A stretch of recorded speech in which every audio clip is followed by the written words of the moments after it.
Father God, I just come in Jesus' name and I thank you for who you are. Thank you for touching the heart of your people, Father, because you know their heart better than anyone, Father. Lord, thank you that you are the yes, God, and you will do what you say you will do, Father God.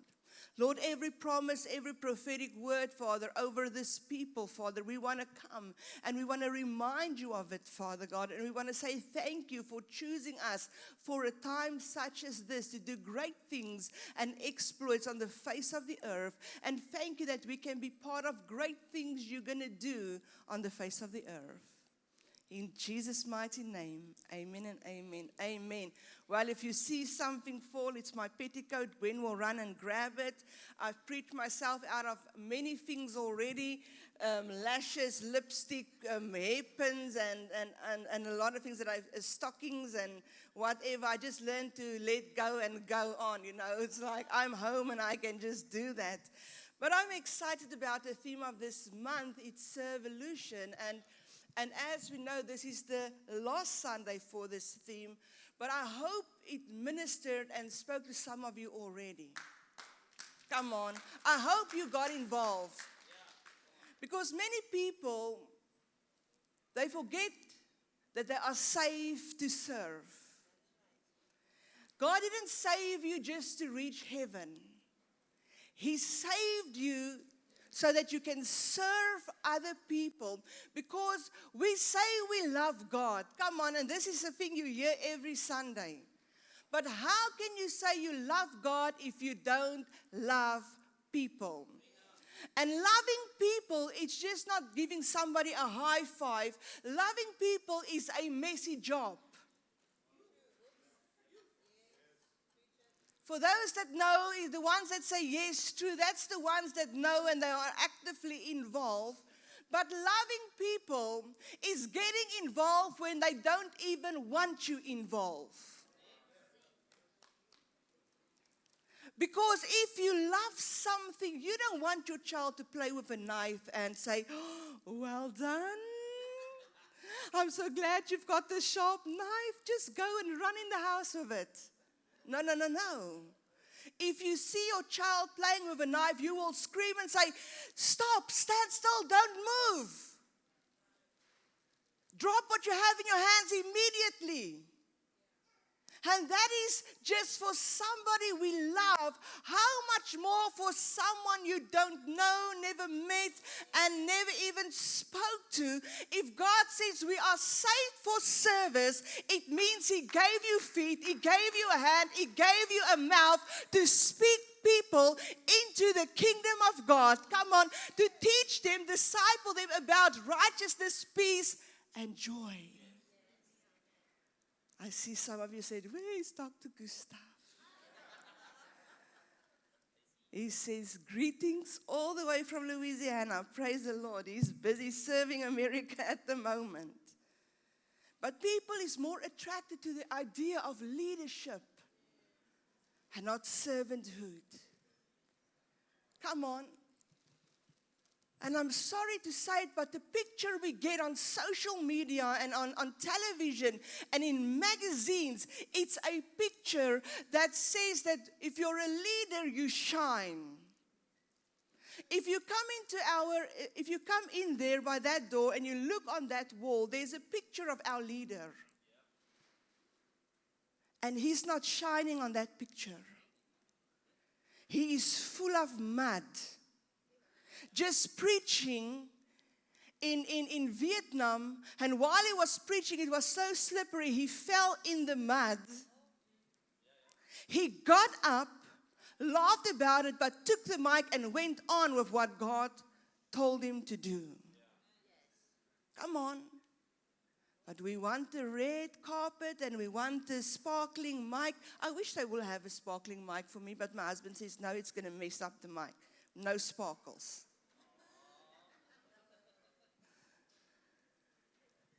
And we want all these things because it looks glamorous. Let me tell you, most great men and women of God preaching behind the pulpit, it's people. And I'm not talking about the wannabes that just rose up and now they are whatever. I'm talking about the true servants, the substance of God that has started. They've started in Sunday school. They've started in the parking lot. They've started by serving.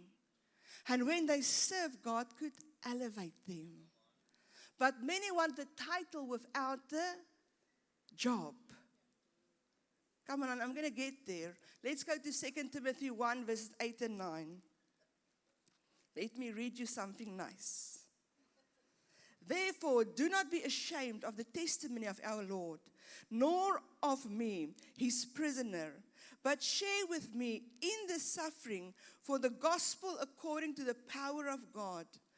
Verse 9, who has saved us and called us with a holy calling. Saved us, called us with a holy calling. Not according to works, but according to his own purpose and grace, which was given to us in Christ Jesus before time began. Tell your neighbor, I'm called. I'm called for greatness. You're allowed to say it. Say, I'm called. I'm called for greatness. He has saved me. Say it. He has saved me to be used by him. I'm called for greatness. And greatness starts by serving. Let me tell you something. It's not weak people that serve. It's not weak people that serve. Many of us, we preach about Jesus, the Lion of the tribe of Judah. He's the roar. But can I tell you something about Jesus? He was stronger in being a lamb. He was stronger in being a lamb. And it's not Mary has a little lamb. Jesus was stronger in being a lamb because he had to lay down his life like a lamb going to the slaughter. Come on.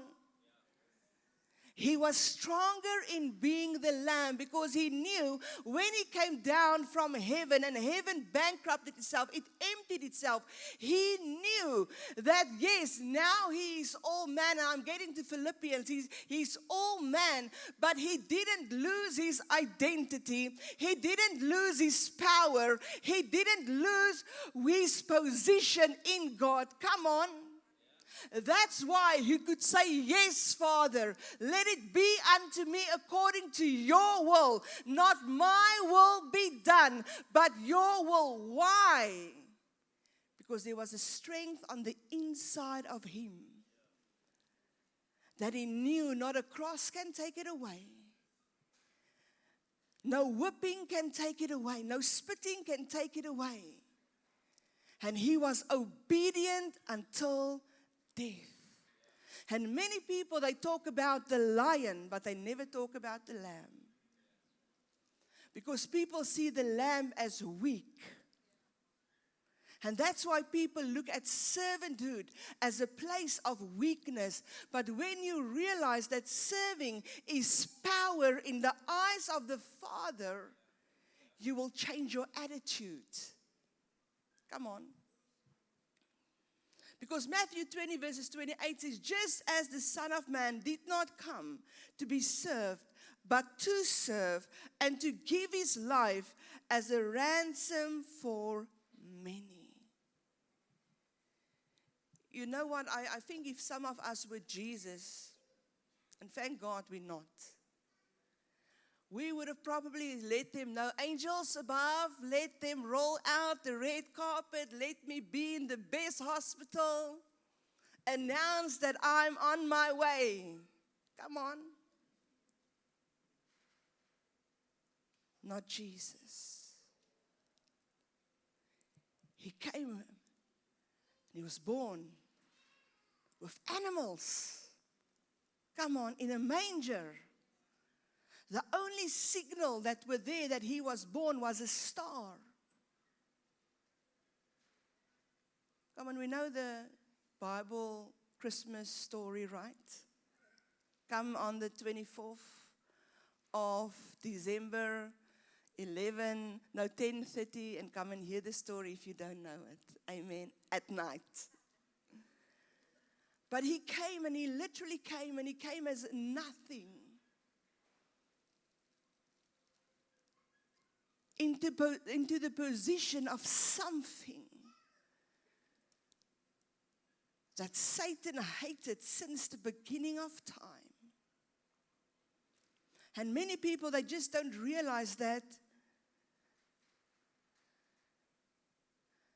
Jesus gave up the crown for the towel. He didn't care if people acknowledge him and know who he was and feed him. He provided for himself. Come on. Because servanthood is eternal. Servanthood didn't start in time, and it didn't start on the face of the earth. Servanthood started with God in eternity. Because God was always a serving God. Come on. And when we go and when we read Genesis 1:26, it says, let us make man in our own image and our likeness. Now that word image means in moral and spiritual nature. Let us make man in our moral and our spiritual nature. Let them operate just like us. Come on. Because God has to use himself as the very pattern. And that's why he blew his breath in all of us, so that we can know that our spirit man know how to lead. If you really listen to yourself and say, flesh die, body die, your spirit will start talking to you, because your spirit communes with God's spirit. Come on, God dwells in your spirit. And when God starts speaking to you and you start really reclining your ear and listening, you will really realize that what you thought he said about you is never what he said.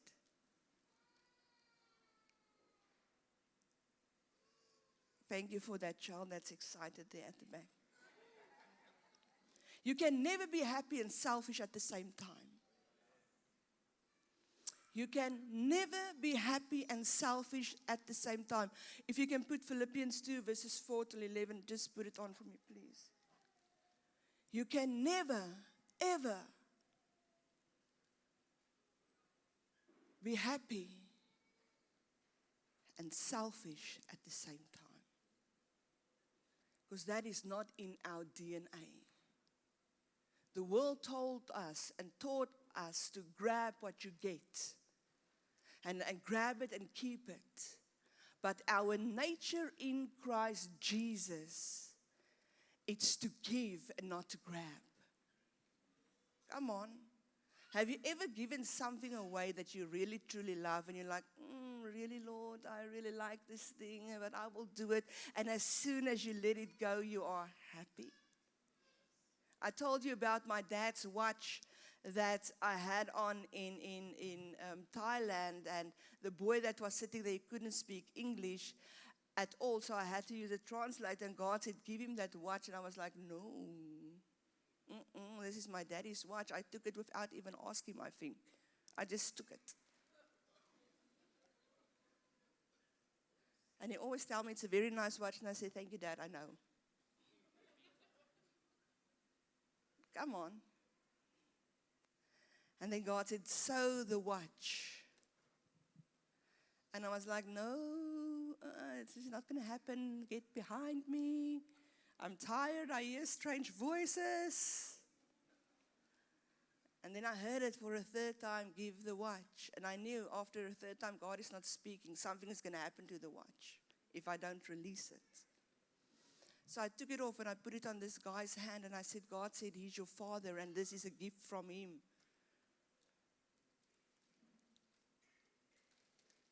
And as I released that watch, I could see the miracle of healing happen into that boy's life.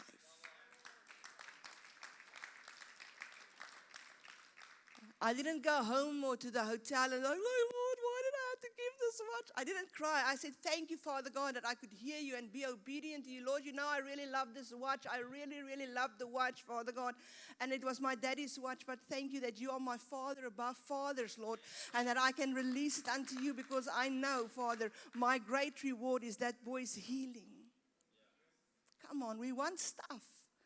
I could say, Lord, thank you for sewing that watch. Now you can give me the best watch ever. But I know He's just going to tell me to let it go again. So I'm like, no, Lord, let my miracle be the boy's healing. Come on, church. Servanthood will say, we are above me. We are doing a class, and is my scripture up? We are doing a class at the moment and really enjoying this class. But we have to really listen. And I want to say something with the protection of the blood of Jesus. That it's a class where you get restored, but you learn to coach others, okay? So it's a lot about me in the class, and there's nothing wrong with it because you cannot love if you don't love yourself. But if you are in the Christian world, you have to love yourself and do to your neighbor as you will do to yourself, right? But what do we get taught? We get taught, lay down your life. I remember I sent Grace into a class, and just leave it up there, the scripture. I sent Grace into a class many years ago because she was very tomboyish, and I wanted to be like a little lady, so I sent her to this class. And one day she came out of the class, she said, Mom, I really, really don't agree with this lady now. And I said, why? She said, if I want to sit in a chair and there's somebody else sitting there, I can ask them, doesn't matter how old they are, I can ask them to get up and I want to sit in the chair. And I said, okay. And I said, did she say that? She said, yes, Mama, you know what I told her? I said, no, my mom is going to whip my butt. But that is what the world is training and teaching people. Come on. They are training people to put themselves above others and treat others like nothing and just be connected, because if I'm connected with you, there's something in the deal. Instead of being connected with somebody that cannot offer you anything, come on. And loving people because God loves them. Serving people because God has chosen you, putting you in people's lives to serve. But Philippians 2, verses 4. Do not merely look out for your own personal interests, but also for the interests of others. Can I read that again? Do not merely look out for your own personal interests, but also for the interests of others. And if you have a Bible, old school Bible like I have, take the others and circle it and say, others. Come on, you can go on. Have the same attitude in yourselves which was in Christ Jesus. Look to Him as your example in selfless humility. Go on.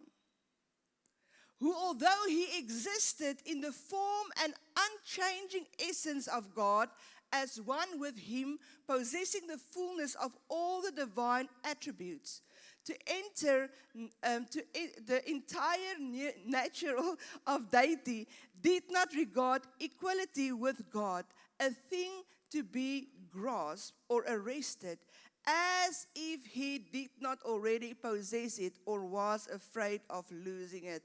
What does it say? Jesus was not afraid of losing what He gave up, because He knew nothing can take His position. He knew nothing can take His position. He knew that it's not going to make Him less God, being a human. Go on. But emptied Himself without renouncing or diminishing his deity, but only temporarily give up the outward expression of divine equality and his grateful dignity. By assuming the form of a bondservant and being made in the likeness of man, he became completely human, but was without sin, being fully God. Go on. After he was found in terms of his outward appearance as a man for a divinely appointed time, he humbled himself still further by becoming obedient to the Father to the point of death, even death on the cross. Go on. For this reason also because he obeyed and so completely humbled himself, God has highly exalted him and bestowed on him the name which is above every name. So that all the name of Jesus, every knee shall bow in submission of those who are in heaven and on earth and under the earth. And that every tongue will confess and openly acknowledge that Jesus Christ is Lord, sovereign God, to the glory of God the Father. Now that scripture carries a lot of weight. First, it tells us, lay down your life. Consider others more than you consider yourself. I love this story in Genesis 24, where Abraham sent his servant to find Isaac a wife. You know the story? And Isaac, the servant went and he prayed. He said, Lord, be kind to my master and show me who this woman is. And if this woman, and he gave God like a little thing how this woman must be. And he was sitting and he was waiting, and suddenly all the women came to get water from the well. And it was about, they say it was about evening-ish, if you go read it. And what happened was, he was sitting, the slave to this master Abraham, he was sitting, but he was depending on God. And he went, Rebecca came and he went to her and he said, can you give me some water? And the key was not for her to say, yes, I will give you some water. The key was, and I will even give your camels water. Now, if you know, he had 10 camels, and every camel drinks more than 200 liters of water. Now, do you know how many times she had to go pull water from the well? Not knowing the camels that she is giving water to, the camels that she is serving, is carrying her miracle, is carrying her breakthrough, is carrying her possessions, come on, and is carrying her future. And that is where we need to stop thinking that serving is below us, because serving is your divine connection to your destiny in your future. And God is looking for the one good and faithful servant. He is looking for the one not only to be and not only to show up, but also for the one that does. And then I'm not talking about only cleaning toilets, but I'm talking also about loving on people, showing up for others. Come on. And while she was drinking, and I, if it was me, I promise you, I think those things are heavy. I think I would have stopped by the first camel, by the first 10 liters of water. But she was excited because she was serving, and she knew this guy is not from here, and even he was a lower rank than her, because he was her master's servant, his master's servant, and her future servant. And she was serving him, giving him water. And you may ask, why is some people on the floor and the next moment they're doing the offering, but you don't see the serving in between? And then you say, but they don't see me. Why don't they see me? And no. It's not that we don't see you. It's that God says, no, there cannot be promotion because you're not doing it with a pure heart and a clear conscience, a sincere faith, a steadfast spirit, and a sound mind. Come on. That's why it's important, church, that when you serve, if it's parking lot, if it's toilets, if it's somebody, if it's coffee. Let me tell you, let me use Eloise as an example. She was serving coffee at the conference, washing cups. And she was washing that cup so good, and she was serving the coffee so well, it opened a door for her to Uganda. Service. Come on. Because your serving is connected to your breakthrough. As Rebecca was giving drinks to these camels, and they were drinking 200 of liters. And I think they say if it's a double, then it's more. And I'm not good in math, so I'll just leave it at 200 liters. To me, that's already a lot. And she was carrying it, and the more she carried the water, and I really believe she could have gotten tired, and she could have said, Lord, why did I say yes? Why did I commit to this? Why am I serving somebody that I don't even know is from a strange place, and why does he have so much camels? And why does he have even staff that's with him? Because there was other men with him. Why? Why did he choose this day to come and drink water when I'm here? But you know what? He said to her, do you maybe have a place for me to sleep and a place for me to eat? And she was so excited. She said, yes. She didn't even think of him. She said, yes, we have enough hay for the camels and enough food for the camels. And she was just busy with the camels because I think by that moment, that's all that she saw. I mean, I would have run away. I said, listen here, broertjie. I think my neighbor over that hill, he's ready for you. But the Bible says he took out a nose ring for the religious people. A nose ring, and he gave her a nose ring and he gave her bracelets. And she ran to her family. And Laban, that we're going to read about later in life, he showed up and he said, come into our house. And the Bible says, if you go read that whole paragraph, it's so good. It's such a good story. If you go read it, it says, they left the very next day. And Laban still wanted to say, but give my sister for us for 10 days. He already started with his schemes. And the slave to Abraham said, no. She needs to go with me now. But as they left, he left the blessing there in the tent. And she got all the possessions by serving camels. Some of you are praying for a husband and you don't know why you don't have one. Go serve the camels.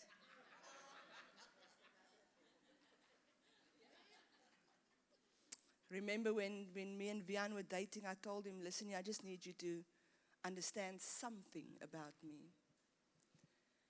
And he said, oh, this woman is already crazy. What is it now? And I told him, I said, I'm an eagle. I don't fly with doves and pigeons. And I don't play with chickens. And if you want to marry me, dearie, you need to know I'm going to soar very high. And he was so kind to say to me, you soar, I will be your wind beneath your wings. I will let you go higher and further. Come on. And many times we think you're a chicken when you serve. No, you're an eagle. Because there's power in serving. There's power in being. Because the very likeness of God, that is the function to function like God functions. It means that servanthood is the very mark, the very point of God's character. And to be a servant, you need to be strong. You need to be strong in character, and you need to be strong in attitude. Come on. Let's be real, people. Coming to church is not always saved. Don't always have the fruit of the Spirit. Especially if it comes to the chair they usually sit on a Sunday. Or if you're in a hurry and you didn't greet them and you really by accident really just didn't focus or see them. You can see the manifestation. The Hulk is coming out. Then it's not so much fun to serve. I remember when Marissa, them all started, we had this pastor couple. Every time it's conference, they tell me straight, we're not gonna, they are rude, we don't want to work with them. They tell me straight. Then I will always say, okay, when they come, call me. Because they want you to hold a place, they're always late, and it's just terrible. And I said, well, call me, I'll deal with them. And they're like, they will call me for this pastor couple because they can be very friendly, not showing the character of Christ. And that's why many people don't like to serve, because people is not so friendly. But thank God we're not doing it for people, we're doing it for Jesus. And we know that some people walking here is still so broken that they don't know how to be friendly, because hurting people hurts others. And while they are bleeding, don't put pepper on their wound, put a little bit of salt on it by being friendly and say, listen here, I will take care of your need. What is it that you want? I one time, it was so funny, we had an opa. And he used to come to church. Now, if he comes out for prayer, you know that he doesn't smell too nice. And if you pray for him, then he tells you in the prayer, okay, can I have my 20 rand now? So we had to pay for him, pray for him, then we had to pay him. But now and again, he will tell the people, I don't know if Ashley remember who it is, but he will come actually sit there where Marissa is sitting in the second row. Then he will come and he will sit straight up back, and he will sit and he will go like this to the ushers. And then some of them will go and run, and he will tell them, I would like water in a glass, like she will give it to me. Then they have to serve Opa, because they know if I see they're not going to serve Opa, it's going to be trouble. Opa passed away. He wanted me to do the funeral, but he passed away long ago. But I always remember that they treated him like he was the VIP of this church, serving him. Then it was water, then it was something else. And when Opa is now done, he gets up and walks because he just wants his 20 rand. But the very week before he passed away, we had a women's conference. Do you remember, Marissa? He was the only man in the women's conference. He came to the women's conference. We made an altar call. He came out and he said, I really want to give my heart to the Lord. He gave his heart to the Lord. He didn't ask none of us to pay him for that prayer. And in that week, he passed away. Imagine that we didn't show love and kindness towards Opa.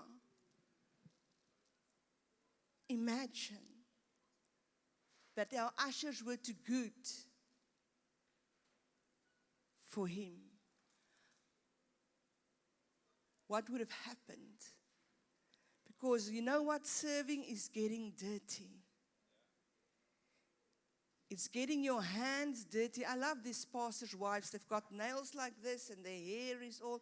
And I'm like, Lord, just get them and throw them on the floor and just roll them.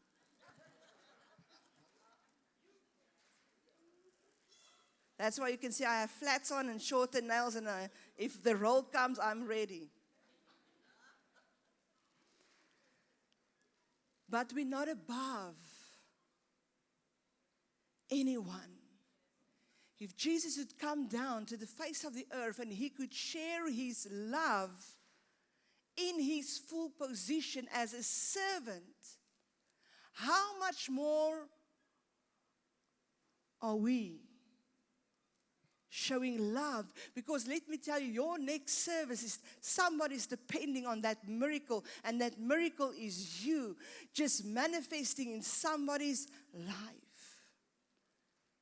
Again, I'm going to say this. You cannot say you love God, but you don't like people.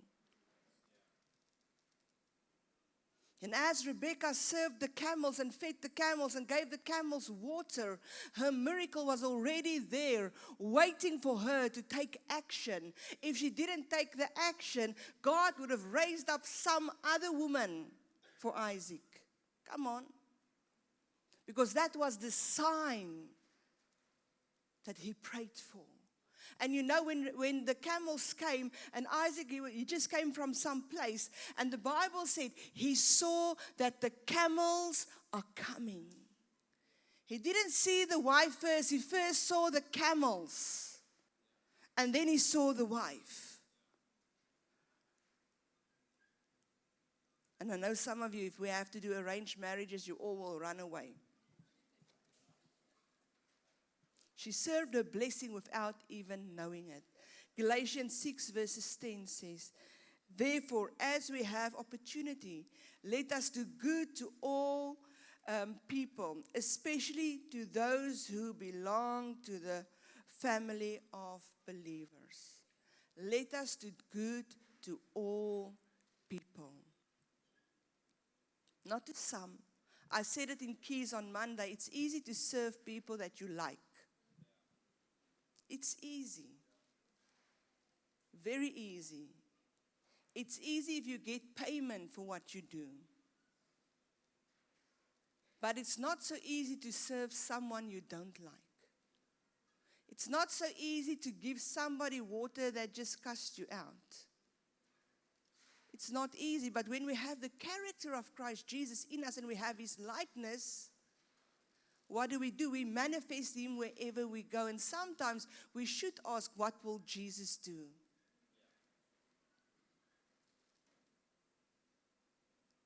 Because I know, I said it many times, many people you like to speak the alphabet. And you will say ugly things to people because they said something to you. But have you ever just paused and think, hey, what was that person going through that person reacting that way? And then you know there's a problem. If I get ugly texts from people, I said, okay, there's a problem. I'm going to ignore it for now, and I'm going to pray about it. And if God tells me to say something, I will. Otherwise, I will just ghost them. Not because of anything, but some things don't need your response. Some things don't need your reaction at all. And sometimes God will allow stuff for you just to pray about it. Say, Lord, I don't know what that person is going through, but I pray that you touch their hearts. I pray, Father God, that heal whatever it is that needs to be healed, because you just offended their mind to reveal their hearts. I would like for Des and for Annelien and for Ralph to come here. Psalm 84 verses 10 says, I would rather be a doorkeeper in the house of God than dwell in the tent of the wicked. So those that is doing doors, I would rather be a doorkeeper in the house of God than sitting in the tent of the wicked. And that's a scripture that you need to remember when you serve. And I called them here. You can come closer. I'm first going to ask Annelien. Annelien is one of our head ushers. I'm not going to ask Ashley because you know him all too well.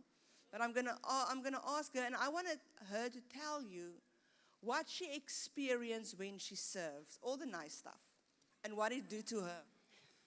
God is good. God is good, and he is faithful. People, I went through stuff, but I can just give God all the glory because he took me from wherever to I can just say thank you, Father God, for just being serving, for serve. Is serving easy? No, it's not easy, really, but yes. but how does it make you feel? It let you feel good. You feel good. Yeah. Amen. Give her, God bless you. I want Desiree and Ralph to come. They are a married couple and they are serving. They're serving at the 8:30. They're serving at the 8:30 service, at the 8 o'clock and at the 9:30 service. So give them a God bless you. Come on. And I want you guys to tell the congregation what it means for you to serve as a couple. Is die mic aan? So take this one. Ek is Afrikaans mense. Wat dit vir my en vir my man beteken, julle sien ons is vroeg hier so sonneoggende. Van tyd is 'n baie belangrike faktor wanneer dit kom by serving.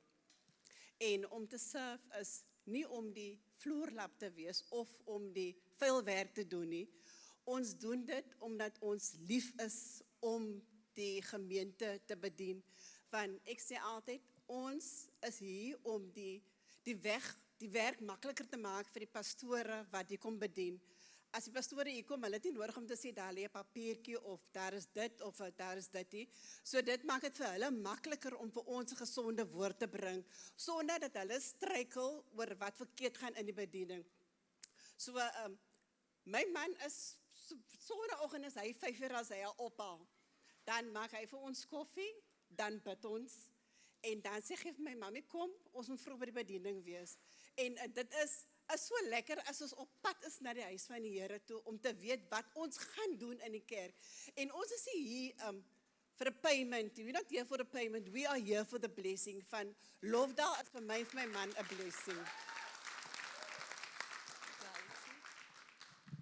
Goeiemôre familie. As ek moet nou terugkyk op my lewe, was ek op die ouderdom van 22 jaar oud.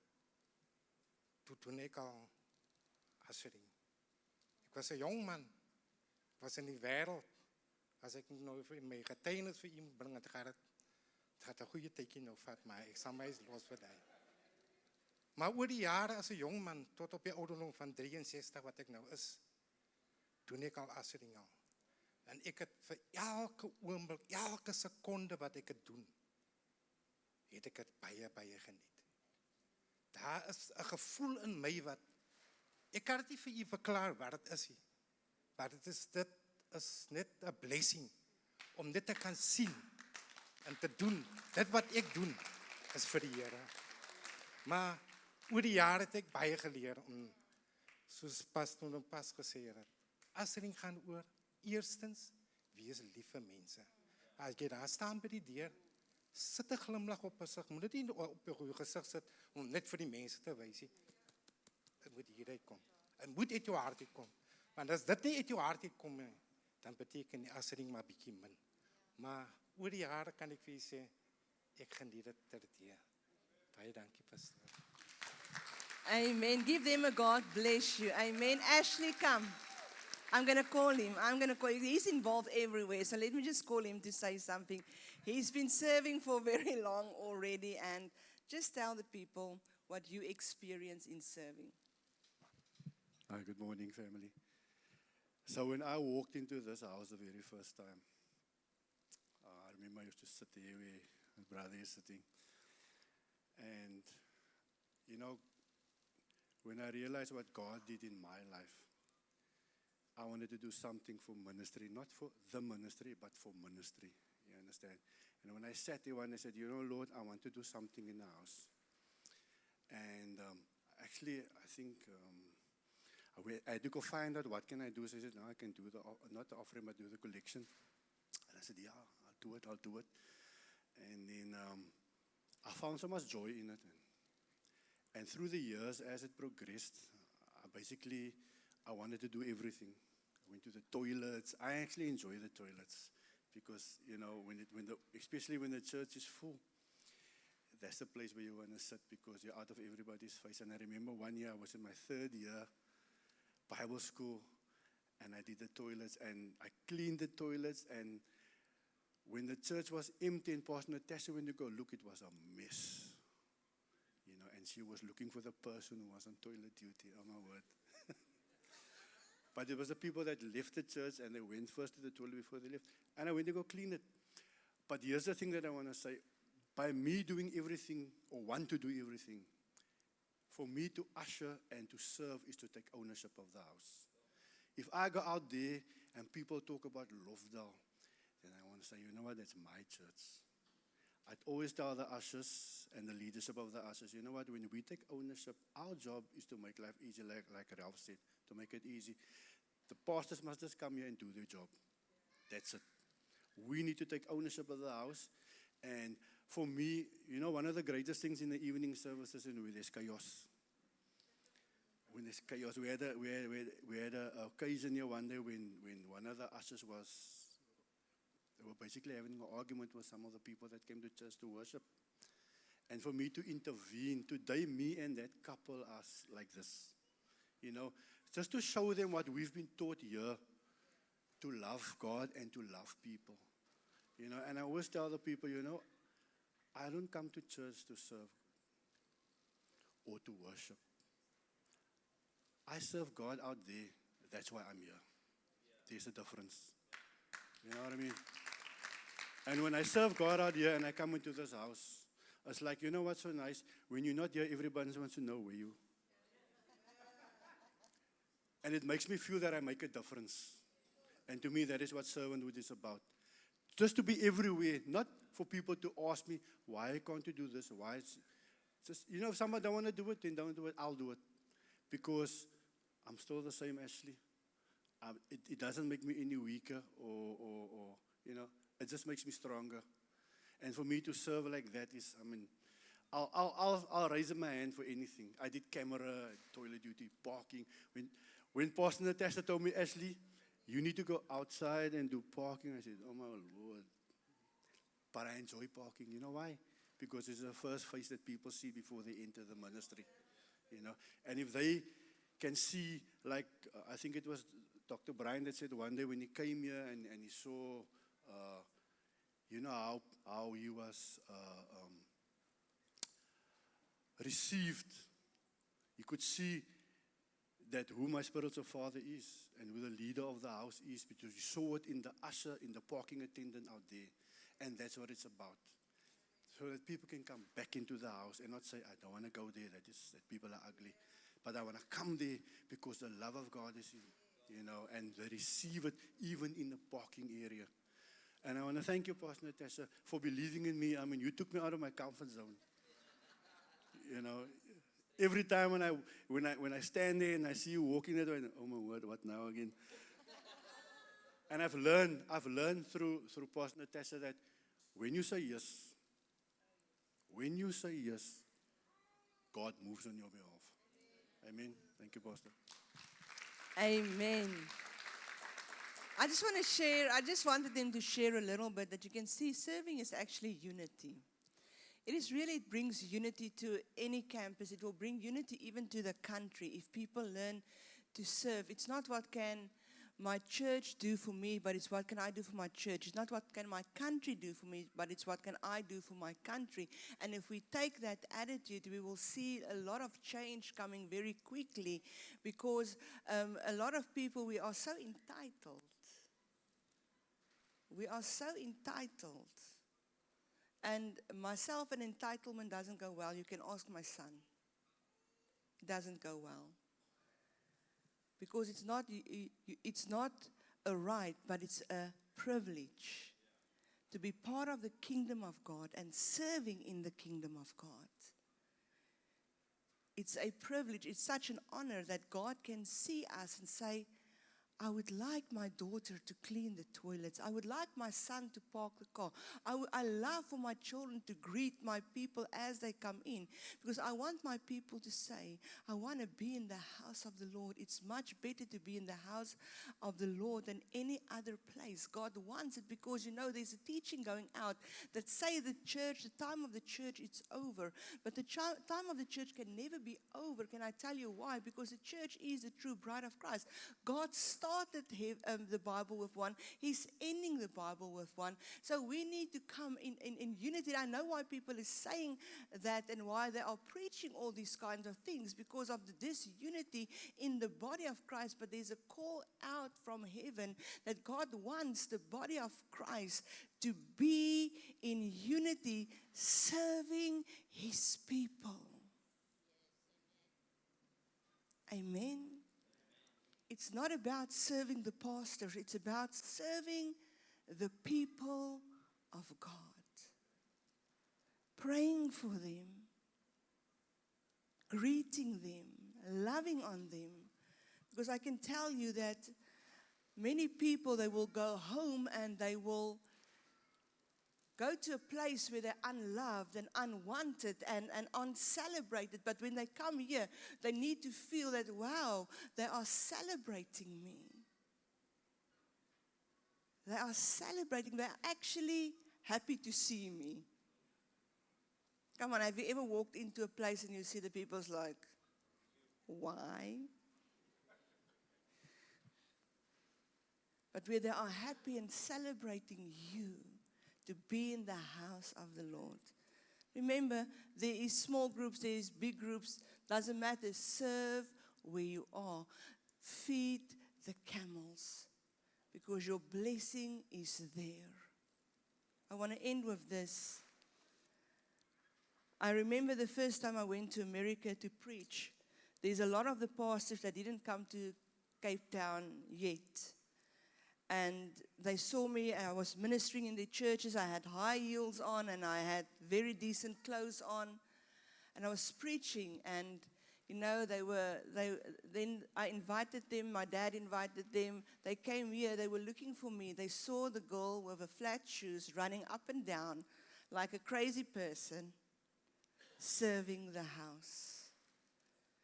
And that opened many doors for me overseas. Why? Because they saw that I'm not just saying things without doing it, but we are practicing what we are preaching.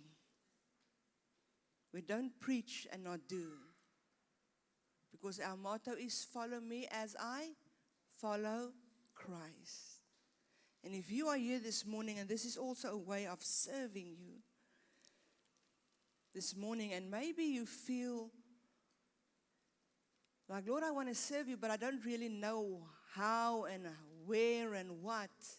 Come and speak to one of our people. They've got, Malachi, my dad used him last week as an example. He goes and do hospital visitations. Go pray for people. How old is he? 15. 15-year-old boy. If the children want to do something in the church, don't stop them. Because let me tell you something, if there's children that saw anything and everything, the good, the bad, and the ugly of ministry, that's our children. But because they saw us serve, picking up people, bringing them to church, dropping them, late nights prayer, late nights, they are doing exactly that today. I laugh and I enjoy it so much when Matthew goes to sell, because sometimes he has to go with his own car, and he's a groentjie in driving. I don't know how you say that in English. But he tells me, Mom, I need to go pick up people in the noon, and I need to go pick up people here and here, and they go pick up people, and then I'm so excited because that it's starting right. And that is how we should be as parents and as leaders, so that other people can see. There's people walking from your area and you come with your car empty. And I'm like, why?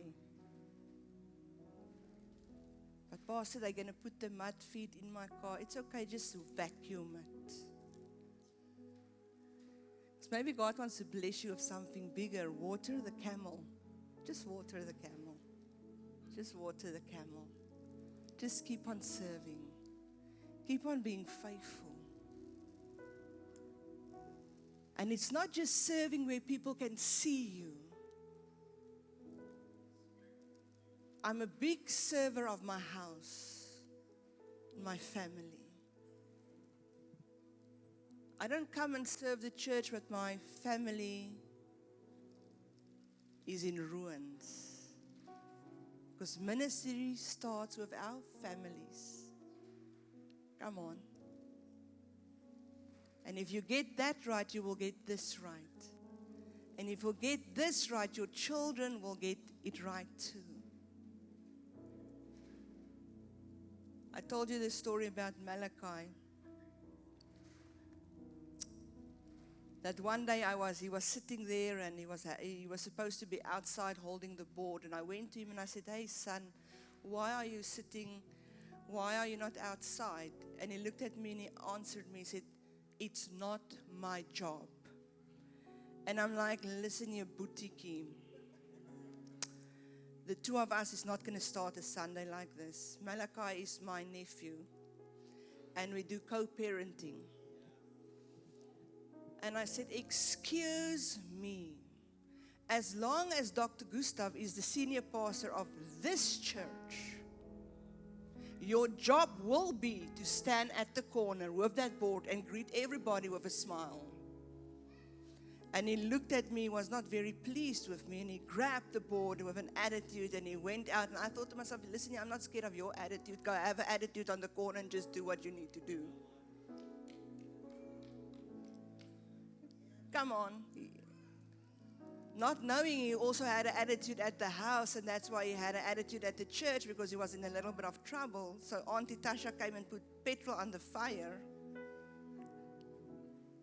But I taught him it's not about your emotion. It's not about what you go through. It's not about how you feel. It's about showing up and do what you need to do. Just because you are part of this family, you already, just because that, you need to show up.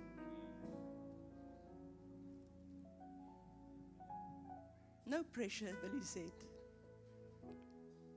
Because you are part of Loftal, it means you have to show up.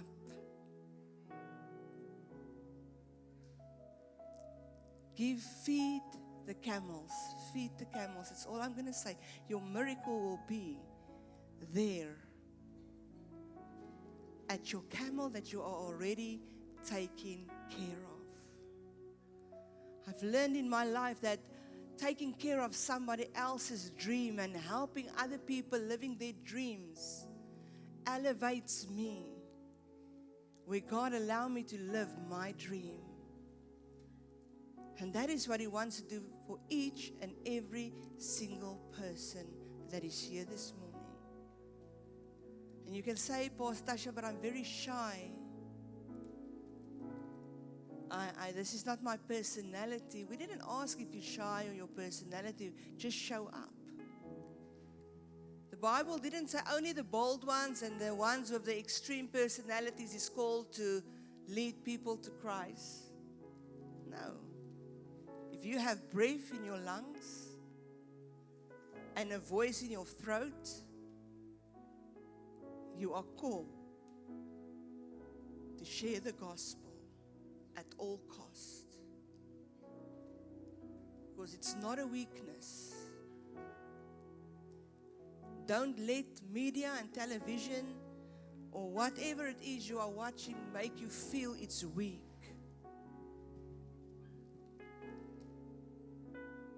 If there weren't people selling shoes, you would not have been able to buy them. If there weren't people serving at a day hospital, you would not have been able to go. Come on. The foundation is the service and the people that is serving, and we build upon that. And if that is out of place and out of joint, what happens? The whole thing goes like this and it crashes. I was laughing. I took one of my friends to America, and in the person's country, you sit, and I love it there. You just sit and you say, I want this number, that number. You know, you do this. And they just run. South Africa, you go shop, you have a shopping assistant next to you. They ask you, hello, can I help you, whatever. Now you go to America. There's only one person in one shop. And she went and she sat. And I was busy, going through the stuff. And I went to her and I said, are you okay? She said, wow, the service is really bad. Nobody came to help me. And I had to say, listen here, this is not that. This is America. Here you're going to help yourself. And she was like, really, why? And I said, you know what? Let me serve you. I didn't even work for that place. They should have paid me. They made a lot of money out of her that day. I was serving, putting on shoes on her feet, and because I love doing that. But this is not that. If you want to be great in the kingdom, you need to be lost. Get yourself dirty by doing what God has called you to do. And if you want prayer this morning, we've got powerful prayer people here as well. I want you to come out. We're going to end this service. Don't miss tonight, 6 o'clock with Dr. Brian Adams. But we're going to end this service. But I want you, if you want prayer, come that we pray for you. Don't go home without prayer. But if you are here this morning and you say, Lord, I want to be a strong servant. I'm going to water the camels. I want you to stand.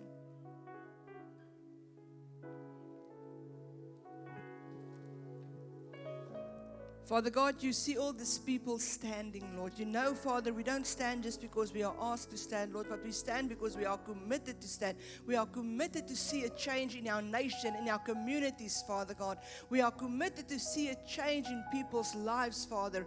Thank you, Lord, that you can use us as the instruments to be a servant unto the King of Kings and the Lord of Lords, Father, to make impact in a broken world, to be the light. Thank you, Jesus. We worship you, we honor you, we exalt your name, Father. And we thank you. Because who are we that you are mindful of us?